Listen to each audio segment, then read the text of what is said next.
Everybody, thanks for checking out the Chris Gethard Show podcast. It's really cool that you're checking this out. We're about to do, I think, the dumbest show we've done in years. His life would be trash! And you better believe I'm trashed. We are scrappy trash people. What's the point of this show? I just turned it on. We've always been with this show. We've always been trash people. We will always be trash people. It's true. This doesn't feel real.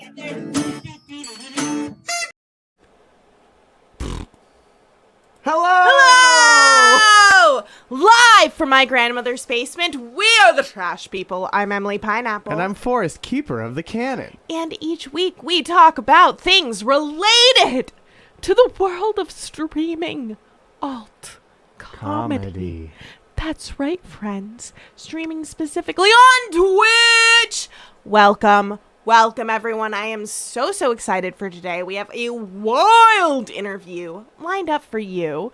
We perhaps have some plugs. We have all sorts of incredible things. When we move to the attic, will we change the tag? Yes, it will be live from our grandmother's attic.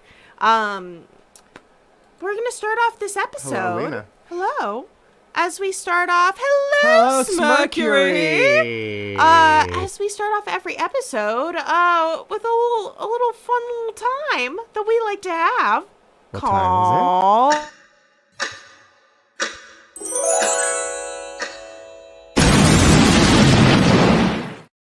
That's right. That's right. It's tarot time, where I have made an incredible discovery, and you know what that is? It's that the Planet Scum cards created by our very own Stephen Premmel are the same size as the cat tarot cards that I have. And so behold before you the mixed deck of wonders.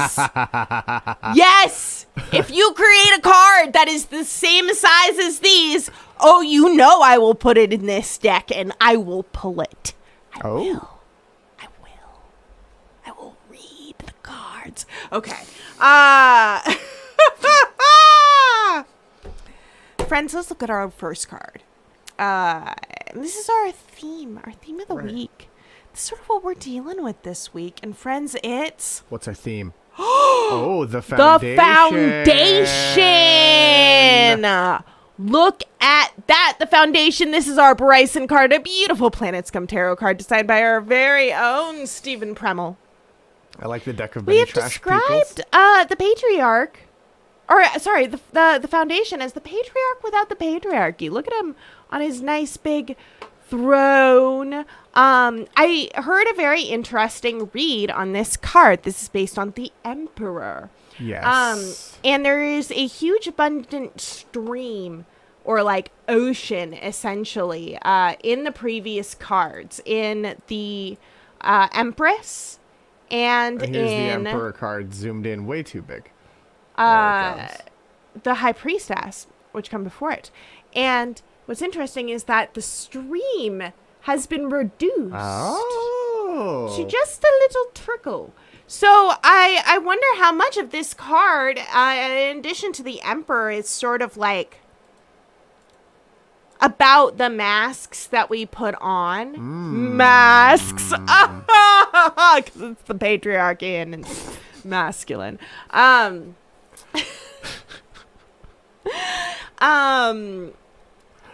of course we watched the Batman last night.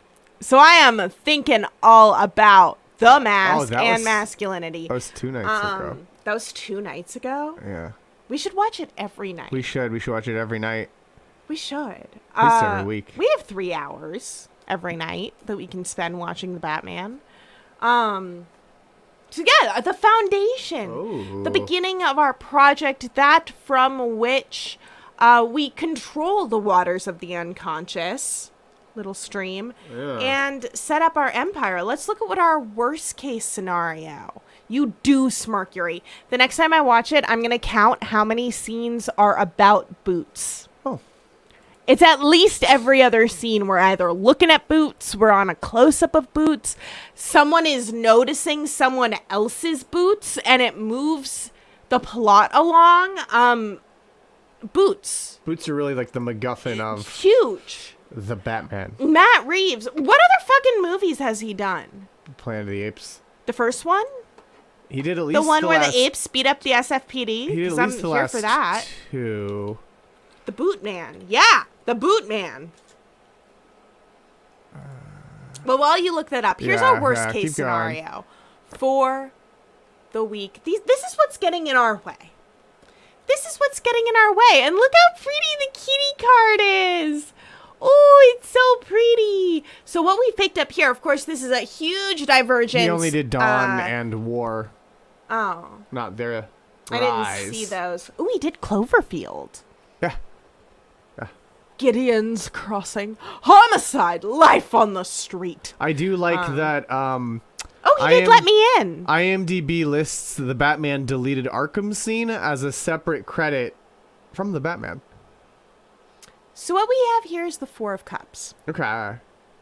4 is about stability, right? Yeah. And cups are about emotions. And what's cool about this design and the Rider-Waite Smith deck is that what it shows is a person sort of daydreaming about cups whilst there are cups full right next to him. But he's daydreaming about these cups. And so typically it's sort of read as like a person who is, and we see a kitty cat. He's so concerned his bowl is empty. Meanwhile, Look there how are concerned but he is. bowls right here that a human is bringing him. It's often taken to mean that you aren't paying attention to what's in front of you, you know? You are imagining that which you wish were to exist without actually taking stock of what you have before you. So perhaps what's getting in our way this week is imagining what we wish this week would be, what we wish we had on hand. And we should be thinking more about what do we have on hand or on paw. Yes. I think you're right, Lena. El Ratalata. Oh my God. It's such a good movie. But what's your next card? Ratalata. So this is our worst case scenario for the week, and it is the High Priestess. Oh, look at that cat. Look at that wizard cap on that cat. Look at the wizard hat on that cat. It's like a little gnome cat. This is our second card. This is an archetype card. And Ooh. the High Priestess represents mysteries, represents the knowledge of the unconscious, right? And it is sort of opposed to the Magician card, which comes first, which is typically read in classic circles as being very masculine, very phallic, because he has a big wand he's sticking up in the air. But High Priestess, she's all about mystery. She's all about intuition. And she's all about, all that stuff. And here's the Magician for reference. Kitty cat. And so I think that when we see this card in the worst case scenario, Yeah. I wonder if that means that we're not listening to something that we know. That there is some knowledge being kept from us, perhaps, from ourselves. Here's what this weird book has to say about the High Priestess. Oh, which just has the Magician. History and legend relate of priestesses with oracular powers, such as the Pythia of Delphi, the Sibyls, as well as Cassandra of Troy, and the women and nuns. Today we see them just as all other figures of the tarot, mainly as mirrors of our own personality. There's one in you too. I hate this book. That doesn't tell you anything about the card. No. Well, no. Like literally everything in this book is like things have meaning to people. And I'm like, okay, what things though? Pretty much every time you've tried to cite that book, you've left I frustrated. don't like this book. No. This is a bad book. Yes, we should burn this book. I guess she did. Yeah. Burn some Bibles. I'm here for that. So what I'm taking from our worst case scenario with it being the foundation is that we are trying to cover up Right. what we truly want, what our true nature perhaps is. Imagining a life for ourselves, a situation for ourselves that perhaps the cup is full of Gatorade when we really should just be happy that we have 4 fucking cups of water. So we're imagining that it's full of Gatorade. We wish it was full of Gatorade. Okay. We really want Gatorade and we can't have Apparently, it. Lindsay Premel and her friend Moretta burned copies of Twilight behind their apartment when they lived in Utah. That's hilarious. Was it because it's sinful or because it's a bad book? Because it's kind of both. Let's look at our best case Yeah, scenario. what's our best for the case week. scenario? And this is a Planet Scum card. This is what we got going for us. This is what we got on our side. Our boons. That's so interesting. Naptrick Snack Snore. Naptrick Snack Snore is very interesting card. He is a mashup of the 4 of Swords. That's where his pose comes from. And Death. Death meaning transformation. That is what this flower means. And put together, we typically take this card to mean, we're taking a little nap. We're taking a little refocusing time. We are storing up our energies and we are transforming ourselves. So I think that's interesting as a mirror to the 4 of Cups. We got 4s too with stability. Oh, yeah. We're sitting in bed. Fours. We are sitting in fucking bed. Are we daydreaming about shit we don't have, or are we relaxing, eating snacks, and getting ready for what we are about to do next? Naptrick Snack Snore knows the answer. And here's our best case scenario for the week. What's that? Oh, it's another look cat. at this. It's another kitty. What is that? So this kitty is, and I this don't is know much the harder ball of reading. yarn. Yeah, because Yeah. I'm used to looking at the Rider Waite deck, which has a lot of visual cues associated with it. This is a more bare deck, but honestly, like, I cannot get over how beautiful the watercolor is. Yes, Mercury! Mercury is in our corner. That's what we got in our corner is fucking Mercury. Right? Yeah. And Mercury is a great planet. It's one of my, it rules like most of my things. All of my signs are like heavily ruled by Mercury, which is about communication and insight. Because Mercury is Hermes. I don't know what planet rules me. Is Mercury in retrograde? Good question. Good question. Good question. Mercury, are you in retrograde? Retrograde. But this, of course, is the 5, 6. This is the 7 of Pentacles. Oh, I guess I see Yay! it. Yeah. So this is the 7 of Pentacles. So like the little and this is similar hot to tamale candies.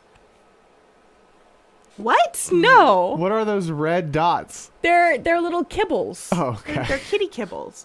The 7 of Pentacles in the Waite deck represents a person who he has a scythe, and he's like scything a big bush full of pentacles. And the idea is that either you're reaping the fruits of your labor.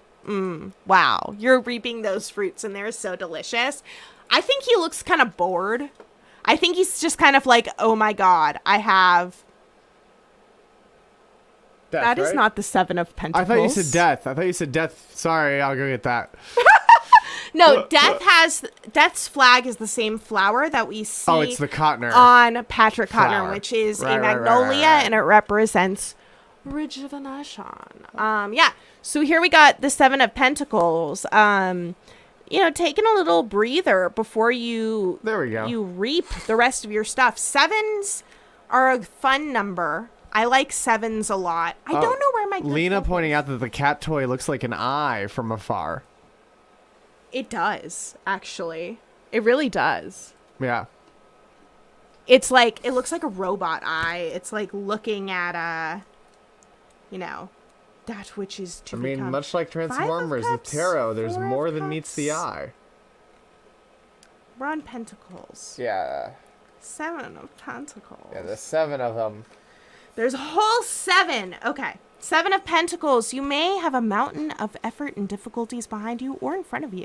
At this point, it is the question of appraising your results to date and determining new targets.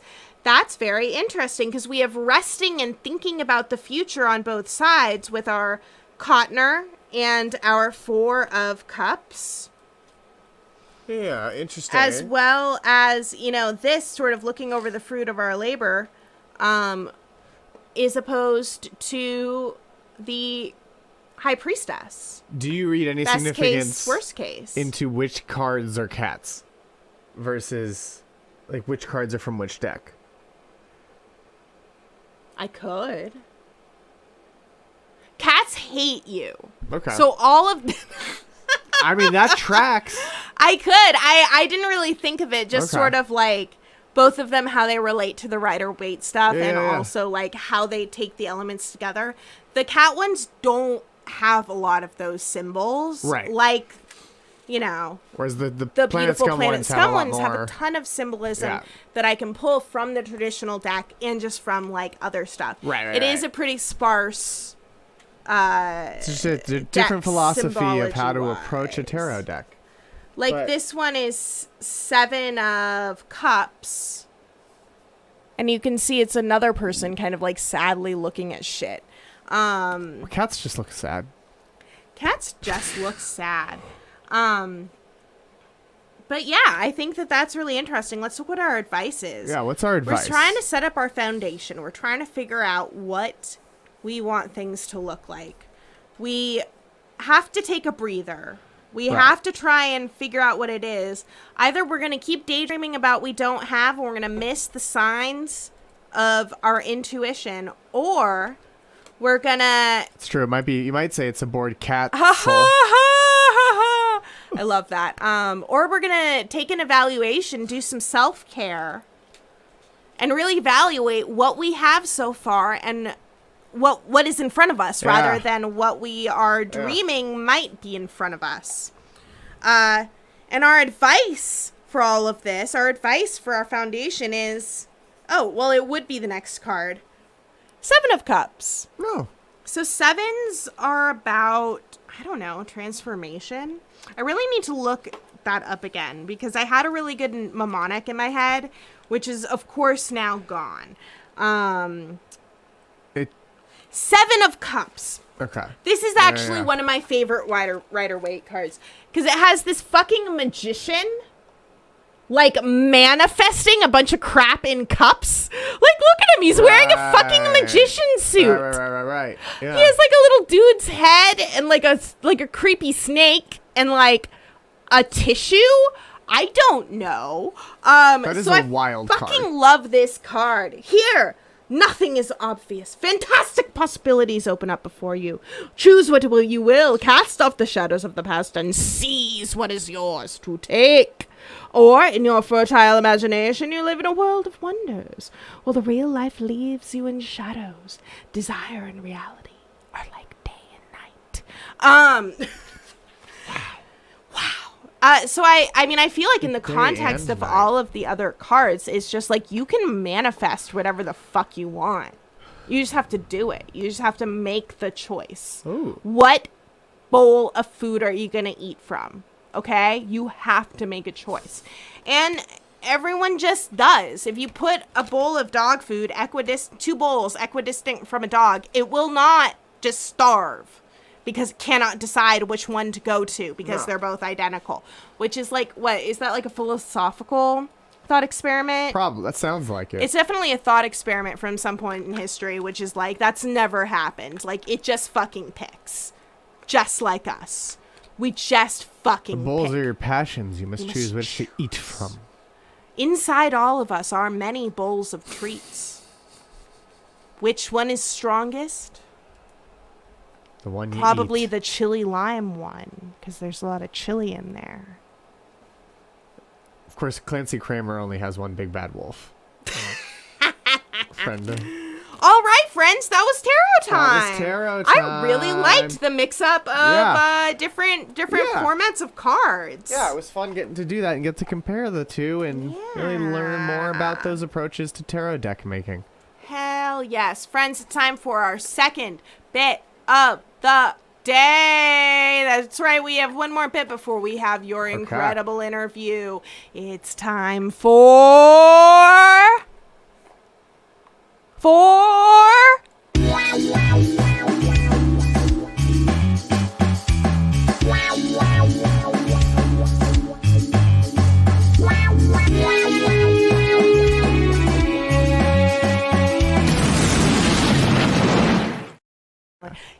Plugs and community calendar. Plugs and community calendar. If you have something you want to plug, please hit the link that Forrest will put. Yes, and I'll post right now in the chat, so you can that come brings in. you on this show. You can tell us a little bit about what you have to plug. Otherwise, we're going to be reading the community calendar, telling just you for the about next all week. of the awesome shows happening on K-Scum.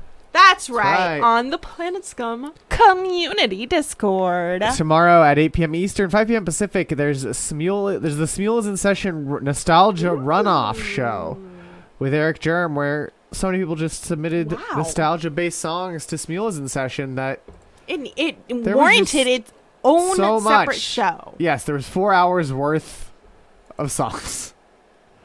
Fuck. And then I love that. A new Smules in Session is Saturday, April 23rd at 7 p.m. Eastern, 4 p.m. Pacific. So be sure to check that out. This week's theme is red. Wonderful. So just songs related to the color red. And on Sunday, April 24th, there's a Planet Scum weekly brief with your admin team, including Jess, me, and Eric Germ.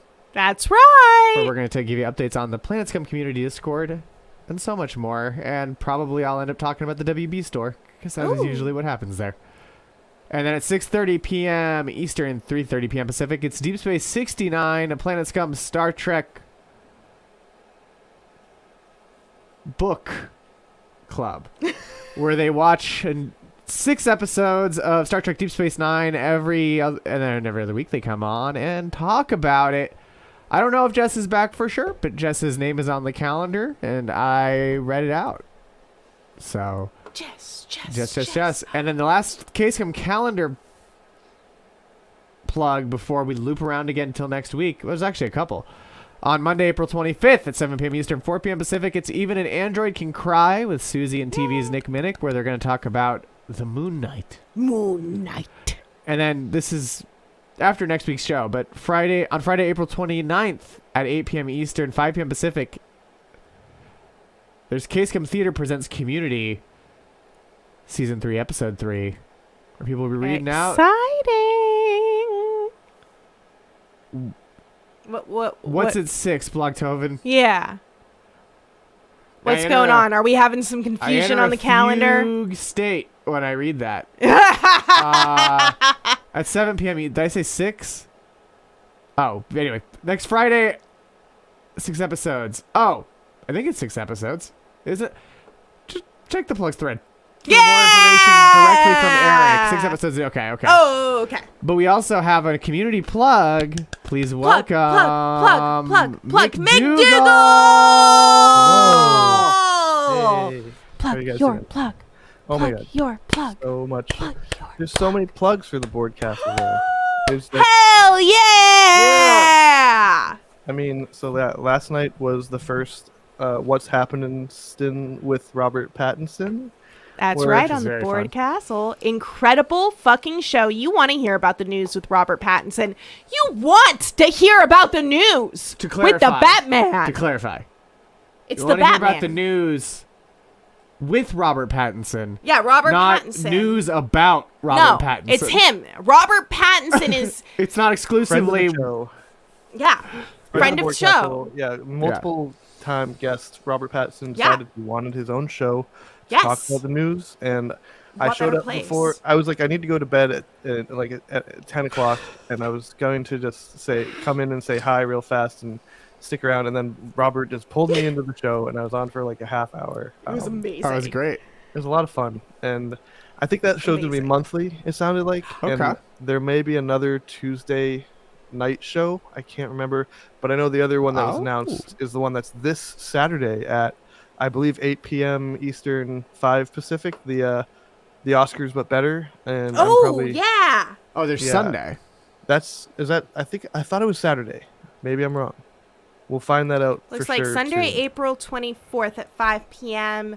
I have the PST, poster. 5 p.m. So we Eastern. share At least that. that's what's on the poster. Okay. Yeah. See, again, there's too many shows. I can't keep track of anything. There's so much You going on. got to check out the Board Castle. Why aren't you watching the And Board yes, Castle? you All can 15 humans here, You can vote which of these should be the 2013 Best Picture winner.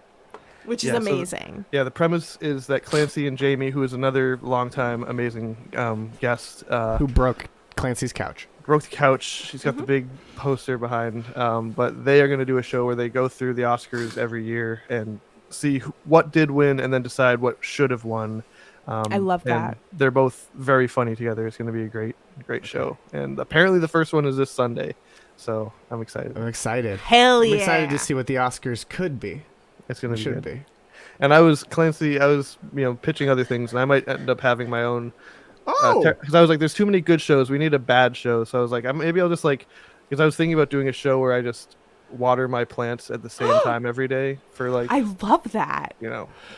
So like a really low stakes is kind of like sitting here and showing plants. And I love watering that. them. Love it. It'll keep me on Love track it. for actually watering my plants on a regular basis. Yeah. It's a lawn and order. It's you're ordering your lawn. Maybe I'll do it Wednesday nights at 10 p.m. and all of my plants will die.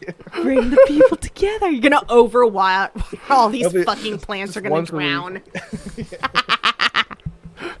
Look, your plans have to make it 17 months or bust. But I'm sure there'll be more plugs, and I know there's always fun stuff happening in this community. So love to see it. Love Yeah. to see it. Thank Thank you you so so much, much, McDougal. McDougal. Thank Everyone, you. check out the Board Castle. It's Yeah. fucking amazing. Great Twitch channel. Great All Twitch the fun channel. things. Yeah.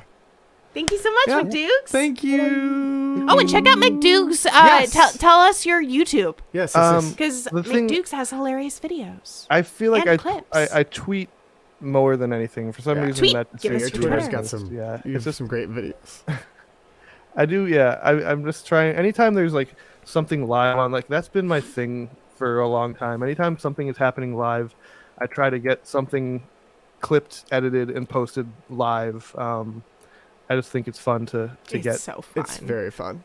Yeah, so I'll put that in the chat in a sec. But Hell Yeah. yeah. Thank you. Yay! Thank For you so doing much, that McDukes. too. And thank you, McDougal. Bye bye. Bye. But now. Are there plugs? Do we have other plugs? Yes, we do. We have one other We plug have one other plug. Friends. from Dot, Dottie. community member Dot, who just released a zine. That's right. Check out Dottie's zine. We're going to have her on at some point, maybe today, probably next yeah. week. But this looks fucking amazing, and I'm so excited. So this is by our very own Dottie. Yes. A really cool zine. Buy it. You'll have a zine, Yes, you can buy a PDF or a printed zine as well. which is amazing. Yeah, So everyone do that. so do Because that. it looks amazing. Third plug. Check us out. Oh, yeah, I guess we can plug Check ourselves. us out on Fridays. That's right. Scran Trivia. 15 thrilling trivia questions from outside time and space. What's the theme this week, Forrest? Oh, as the patrons already know, this week it's Nicolas Cage. That's right. 15 questions all about Nicolas Cage. Are we going to be able to watch Mandy before Friday? No. Let's find out. No, we won't. We can watch it in the attic. It's true. Yes! Yes! I am so excited. I'm very excited. I actually have some personal relation to Nick Cage himself. That's what you'll have to talk about. Or related to... Christy will have to talk about. I did used to smoke weed with the guy who takes care of his lizards. Because he has a house in NorCal with lizards. And yeah, Yes. he was a really nice guy. But now I think it's apparently time. the lizards are very well taken care of. Yes. And now it's time for our best plug and our main segment of the show. That's right. It's time for our interview with Ian Abramson. Whoa! It is happening. Welcome in to the show. Whoa. Hey. I'm just seeing the background y'all gave me. That's fun. That's cool. Thought it really tied it all together. Oh, yeah. That was awesome. Bring it together. Put you in the center like a Porky Pig. You know? That's all, I folks. see you. Wow, what a mean thing to say, Mercury. Can you believe that? Using a gift that says Ian sucked that happens to be an unlockable customized emote that I put in myself. My goodness, Ian. Welcome to the show. Thank you for having me. Yeah. You are a comedian extraordinaire, a Twitch streamer extraordinaire, a performer extraordinaire, who we actually first heard of, 10 fucking years ago? How long ago is it? 6 years ago? 5 years ago? That's 6 whole fucking 6 years or 7, ago. yeah. We were working for a comedy company. But what comes across our screens but the wildest fucking bullshit out of Chicago. That's right. What are we filming but the wildest fucking bits? Shit so iconic that we have literally been telling people the stories about it so until this day. And then we actually get to meet this person and we're like, that's the guy! Like he did the things! Oh, wow. That is so kind. You all make it so nice to be here. Yay. I don't know that is very a kind thing to say. Yeah. So tell us about your journey through being a performer. What brought you in? What got you studying? How did you start developing your sort of philosophy towards doing weirder sets? I want to show a little bit of one of your sets that Forrest filmed 1,000,000 years ago. And sort of get a taste of that comedy so that people can check out So all you the want to cool show shit this you're doing. first? Or Yeah, you why wanna don't we talk show first? this? Why don't Okay. we show this? Let me Give people some context. get that going. Some context. For this is how we were introduced to this human. Super funny. I'm so excited he's here and you get to see him. Please welcome Ian Abramson.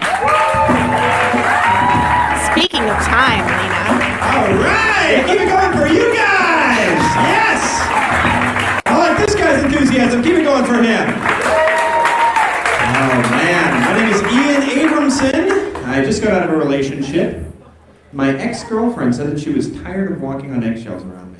I was like, listen, that's just how I decorate. You know what I mean? Okay. Earlier, my friend asked me when I thought about the Lion, the Witch, and the Wardrobe. I said I'd marry the witch. I'd fuck the wardrobe. And then I'd fuck the lion too, right? What are you gonna do? You guys know what I mean? Okay, all right. Something that I've been thinking a lot about lately is time. Right? Time is a weird concept. It's not something real, not something that you can touch. So that means if you take a timepiece, like a watch or something, and you set it back 1 hour, then you're pretty much traveling through time. What I'm saying is, I invented time travel! Yeah, time travel! Woo! Oh man! Give it up for you guys! Yes! I like this guy's enthusiasm. Keep it going for him. My name is Ian Abramson. I just got out of a relationship. My ex-girlfriend was like, I'm tired of walking on eggshells around you. And I was like, listen, that's just how I decorate. You know what I mean? Okay. Anyway, earlier my friend asked me when I thought about the Lion, the Witch, and the Wardrobe. I said I'd marry the witch, I'd fuck the wardrobe, and I'd fuck the lion too. Right? What are you gonna do? You know what I mean? All right, guys. I've been thinking a lot about time. Okay. Time is a weird concept. It's not something real, not something that you can touch. So that means if you take a timepiece, like a watch or something, and you set it back 1 hour, then you're pretty much traveling through time. What I'm saying is, I invented time travel. Yeah. Oh man, get over this crowd. Are you kidding me right now? Some of you have some really great enthusiasm. I didn't catch who it was, but give it up for them. Anyway, my name's Ian. I got dumped recently. My girlfriend was like, I'm tired of walking on eggshells around you. I was like, you gotta take off those eggshell shoes. You know what I mean? Anyway, earlier my friend asked me when I thought about the Father, the Son, and the Holy Spirit. I'd marry the Father. I'd fuck the Holy Spirit. Then we gotta kill the Son, right? Okay. Well, time. The thing about time is an insane idea. You know, you can't hold time in your hands. It's not tangible. So that means during daylight savings, when we jump forward an hour, we are jumping forward that hour. What I'm saying is, I invented time travel! All right, Ian Abramson is my identity fart. This enthusiasm's got a fun guy. Our relationship just got out of me, and my ex-decorator said that she was tired of walking on my girlfriend. I was like, listen, how do you like your eggs? Oh man, earlier my friend asked me when I thought about marry, fuck, kill. I said I'd marry, fuck. I'd fuck, marry. Then you gotta kill, right? Okay, something I've been timing a lot lately is thinking. Thought can only happen so fast, and most people think very slow. So that means that if two people are sitting next to each other and they think the same thing, they will finish that thought at different times. What I'm saying is, I invented brainstorming! Yeah!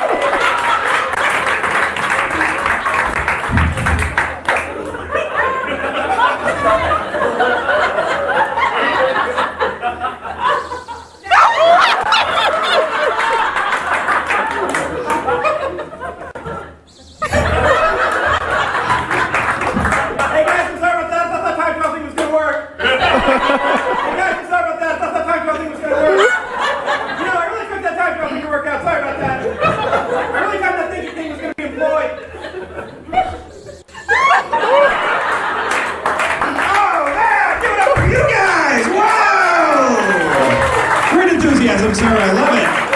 Oh man, my name is Ian Abramson. I don't want you guys to feel like you're walking on eggshells or anything, but just so you know what I'm going through. Got out of a relationship recently. Anyway, so earlier my friend asked me when I thought about The Lion, the Witch, and the Wardrobe. I said, good movie, better book. You know what I mean?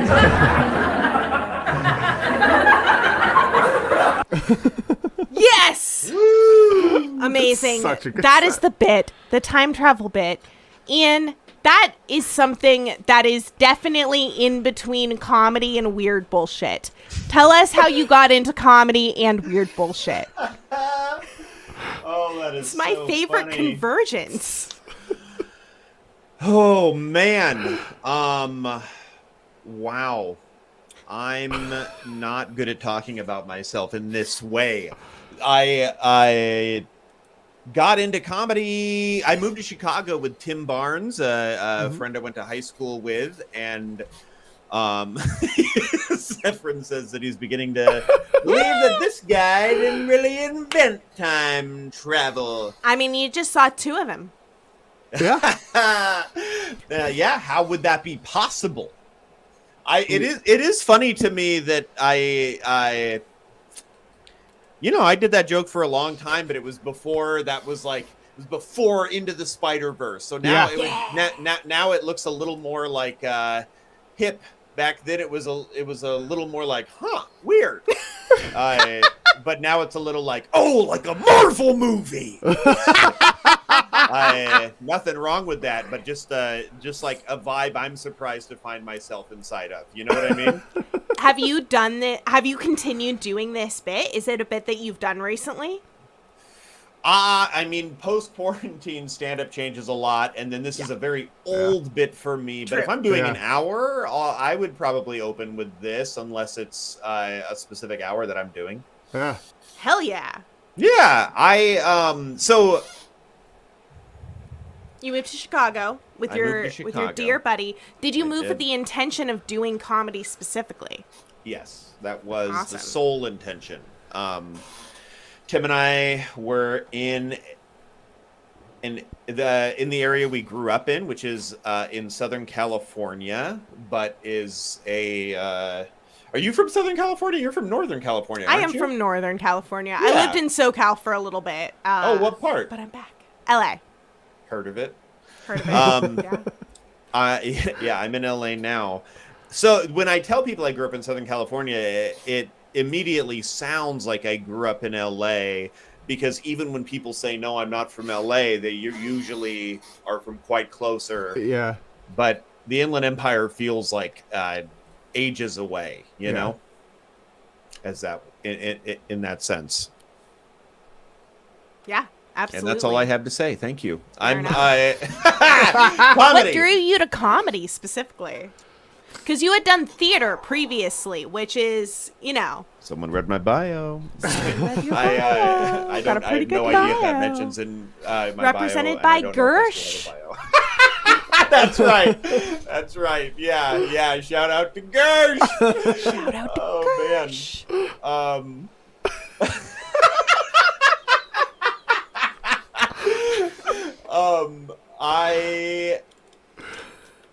I got into comedy, I think, just the way anybody does, it becomes a defense mechanism so large that you tell yourself you're good at it. You know what I mean? Oh, yeah. Oh, yeah. Absolutely. Yeah.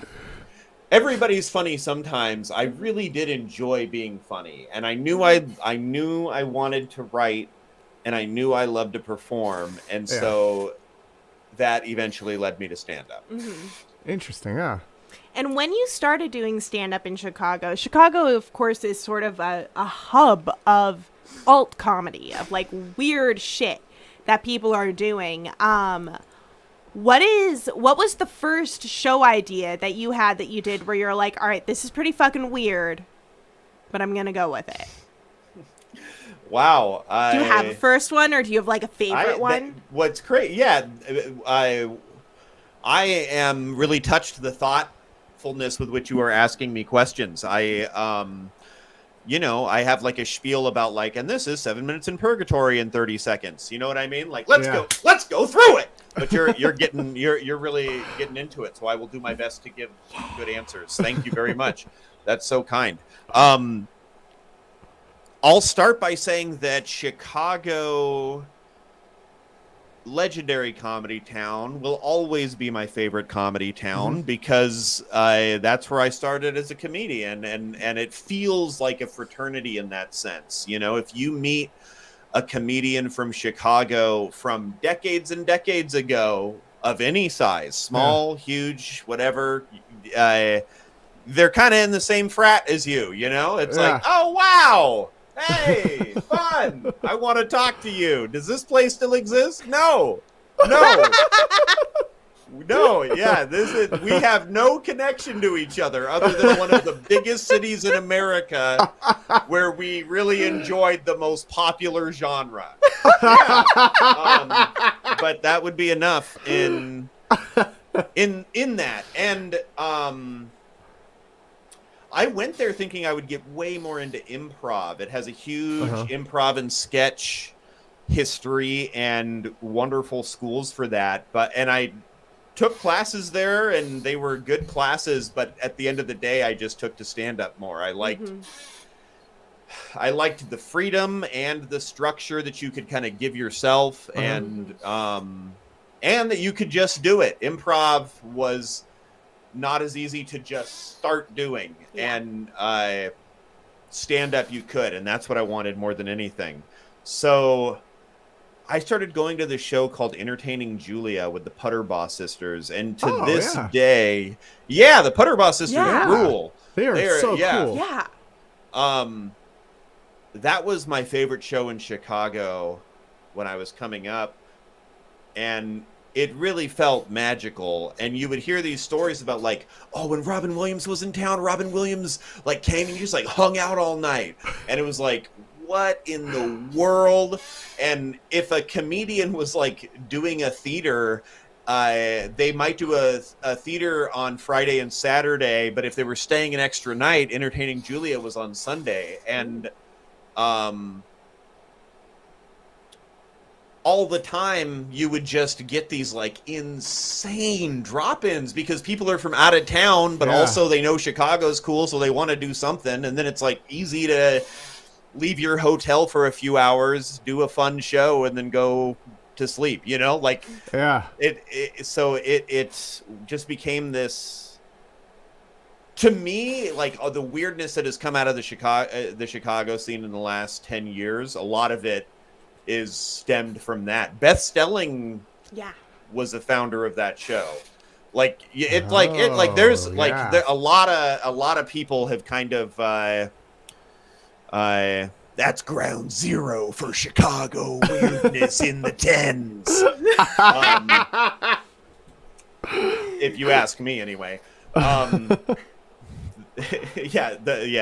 Two historical experts on the comedy scene in Chicago in the 10s arguing about what Ground Zero was. They're not even listening to each other because that's how little people care. Okay, so Entertaining Julia was really inspiring in that they were just like making up songs on the spot. It felt like anything could happen. Yeah. I remember first seeing Alex Moffat there, who's now on SNL. Yeah. And he went up and just did a fully, like, I don't know what the character was because he only spoke in German. And it had it seemed like he was doing like a hypnotist act or something like that, but it was fully in German.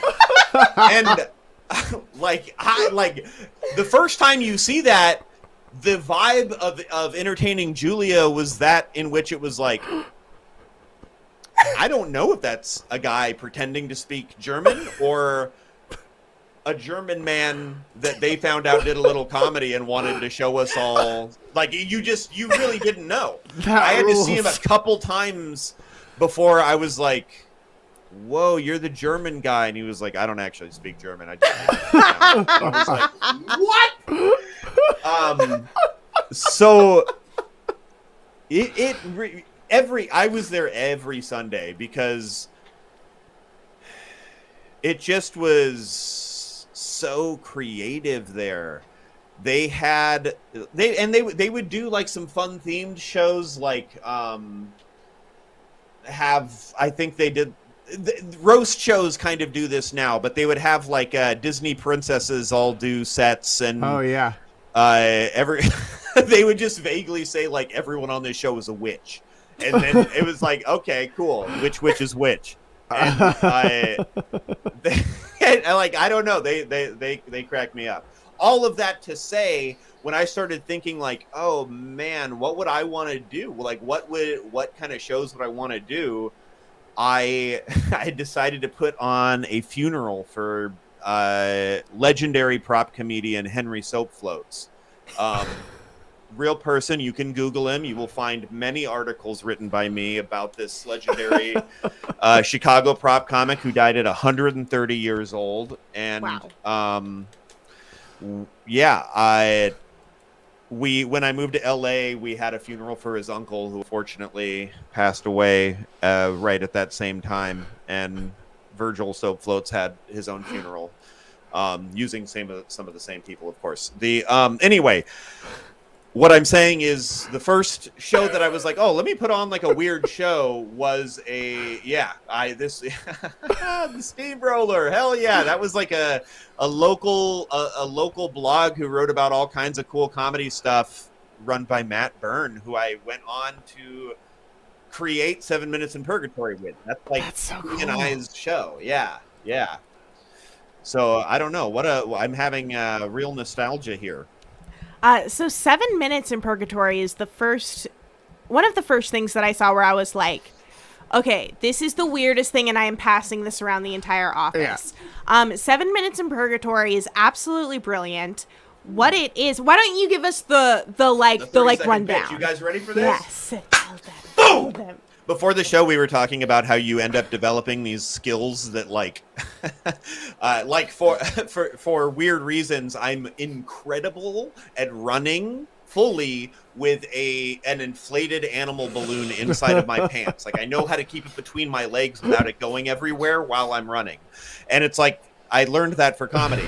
Similarly, this spiel is the same. 7 Minutes in Purgatory is a stand-up comedy show where comedians perform in one room and the audience is watching a live feed from another room. So the comedian doesn't know whether they are killing or bombing. Boom. That's like in and out. Let me say the whole thing, but say it in as few words as possible. I'm sure I could have cut down a few, but on the spot, out of practice. Are you kidding me? Come on. It was one of the most delightful feeds of mine to watch. I think that either you or someone sent these videos to us. because we didn't have a camera in that club the way that our company works. We had cameras in clubs. This is my 30-second pitch. We had cameras in clubs all over the country. We filmed their stand-up, watch it here in our home office, cut out best bits, and stream them while partnering with the comedians. So I think that this was actually just like sent to us, and it was so fun watching different people like react with it. What I'm curious just like about this show, what kind of response did you get from comedians? Did you get people, because there were some people who I saw, I'm like, this person is not having fun. Like some people were having the most fun, and some people were just not having fun. Like I was having fun. The audience was having fun. They were just like... I will say this. Almost all of the comedians that did have fun did not have fun still. Like, it was like, it's uncomfortable. It is not... It's like... it's like... Stand-up can be very much not fun when you do know how you're doing. You know? So, like, for it to be... It's less that it's like constantly horrifying, but it feels like, imagine if you had to like drive along a road right on the edge and you couldn't see, like you knew you were going straight, but it felt like it could go off at any second, and then you just keep going like, wait, did I blow that? And then that second you were like, wait, have I been not speaking for 15 seconds?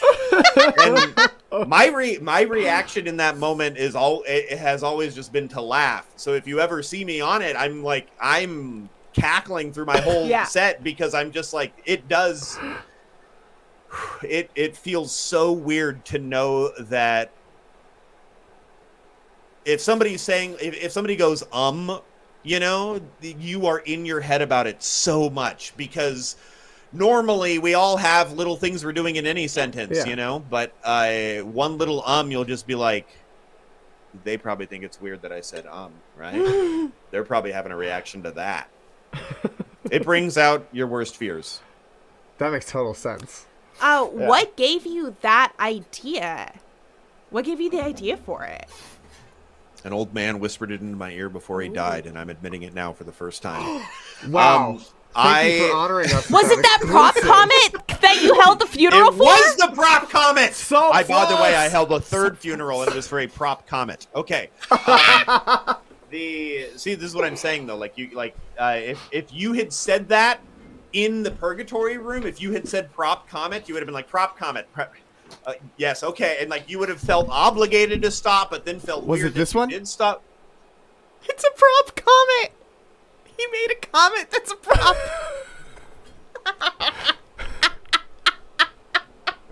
How did you do that? I should have asked for something way better.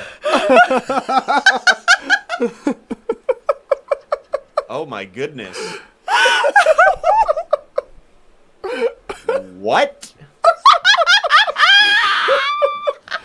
Wow. Positively wild. You never know what you're going to find in my grandmother's basement.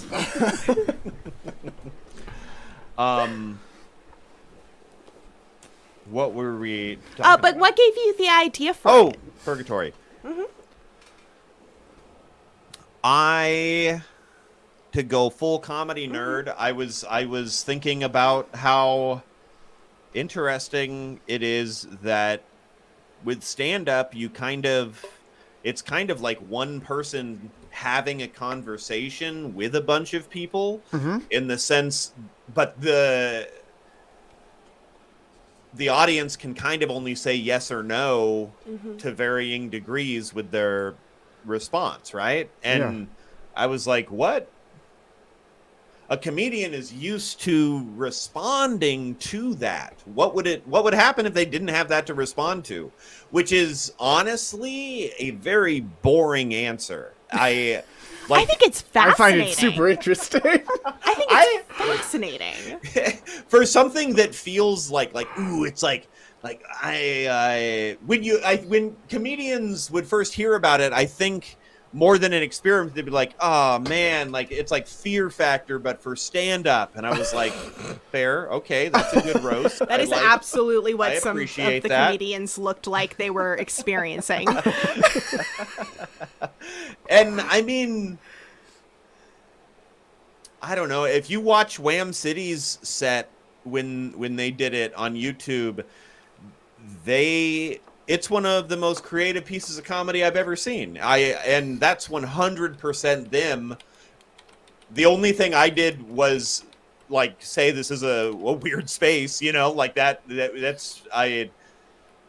they used the format well, but also the comedy that they did was not reliant on the format. It was just an excellent piece of comedy.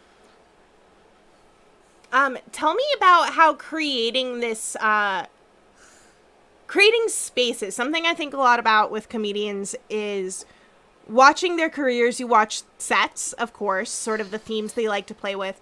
You also see the shows that they create, sort of the spaces that they want to live inside of, which I think is also a really interesting way to look at how different artists, you know, relate to their art. I feel like have been in conversation for a long time with that conversation between the comedian and the audience, between the performer and the audience. What's going on there and how can we change that, adapt that, add a screw in just to see what will happen. We're playing in that space. Do you agree with me? Am I correct in my assumptions? Yeah, I mean, those are definitely things that interest me. I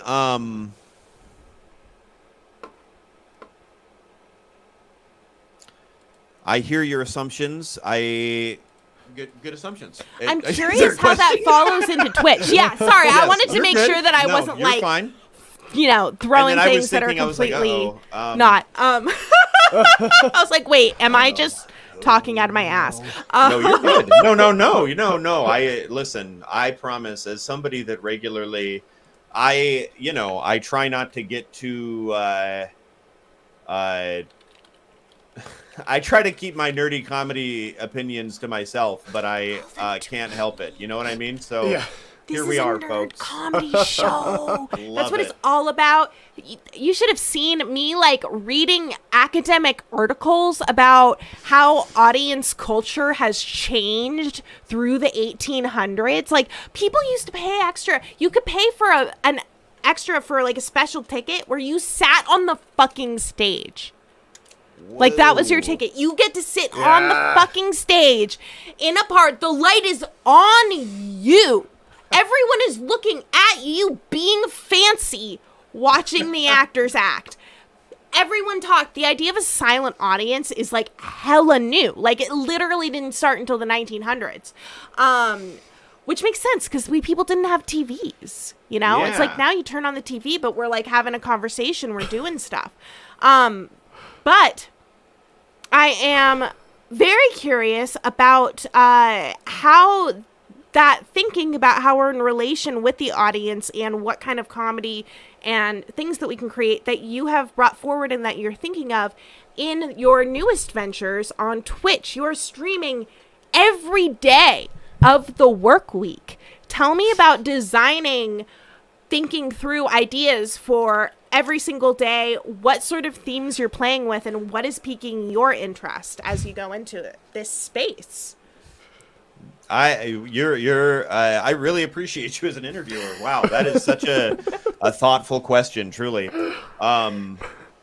Keeps me from going off about audience culture.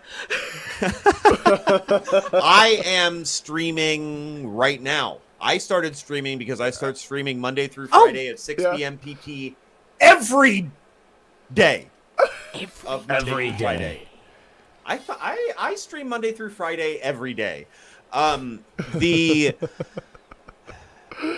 What I realized with Twitch is it is such a fun way to play with that relationship between the audience and the performer, because as evidenced with this interview, like we've been able to become friends through Twitch, and similarly, so many of the people that pop in, Mercury's here, Ray's here, Dave's here, I know, and those are people that I regularly get to talk to and create things with and jump into games that we're making together. You know, it's really cool. And I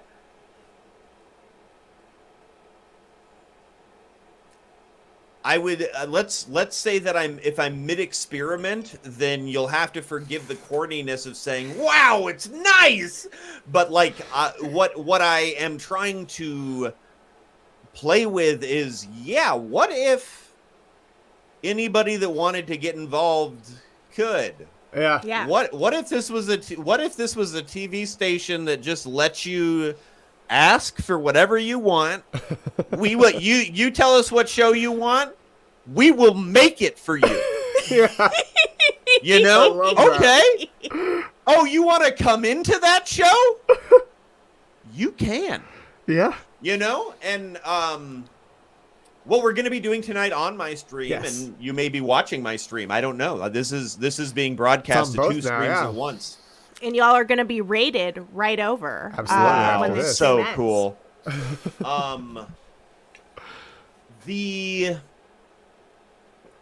Tonight we're going to be playing an IMDb game that Charlie Rohr came up with, a very funny comedian that I came up with in Chicago. And we find movies on IMDb and we read the parental guide suggestions without any other context, and people have to guess the movie based on that. That's so good. It'll quickly be like a man punches another man and he falls off a bridge, and you're like, what movie is this? And it's Lady and the Tramp or something. You know what I mean? You're just like, whoa. But we have a lot of fun, and it really is all about that kind of interactivity. I'm really excited to continue to kind of explore that we let people hop on mic and play the game with us if they want to be their own kind of like, they're trying to get points alongside everybody else. And then also chat fully has a their own little score that they collectively get. Yeah, I love the chat. I love that it's individuals and then just the team of the chat. Yeah. Yeah. So I also made little chat rules emote. Something I love about Twitch and comedy, stand-up specifically, in a way that theater doesn't, is that it creates a singular participant of the audience. Like, the audience is a participant. We are all, as an audience, we get to act collectively, which is a really cool feeling as a human. Like, to feel like, oh, I am in this big group of humans. You know, it's like cheering in a crowd. You're all like, yeah. Yes. You are nailing it. I'm following. Keep going. I love how comedy does that, in addition to how Twitch really leans into that. The chat becomes a singular entity, and we get to perform in those ways. We can perform as individuals, which I think is so cool. It's just coming on your show. Or we can perform just by participating in the chat. And through creating friendships and relationships with other people in the chat, we are then participating in the show, the creation. So it sort of like turns friendship into art. Yeah, absolutely. No, I am so with you. That makes me think of something that Freddie Pope, who is kind of on several comedy related channels and such. He's definitely part of this community.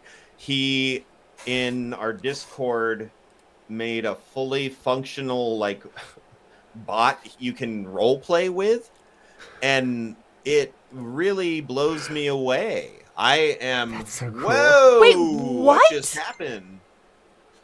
That's this is wild. an on mine. Yeah, he did. So you can fully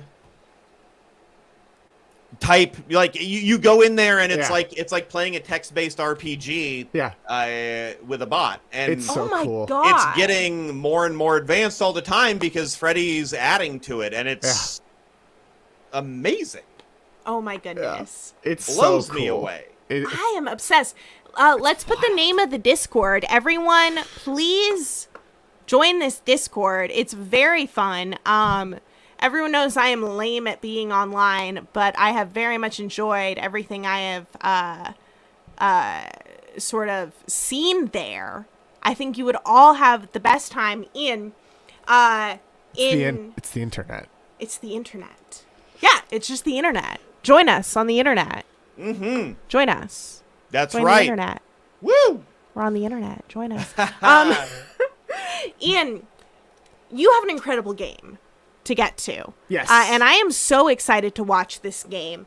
Please, I have 2 final questions for you. Please. For everyone here. First question, who are your guys? Tell us who your guys are. Who are your guys? Who are your guys? Just it. Wow. Oh, wow. I used to say Steve Martin, Groucho Marx, Zach Galifianakis. Those were my big 3. Those are guys. Yep. I would now definitely...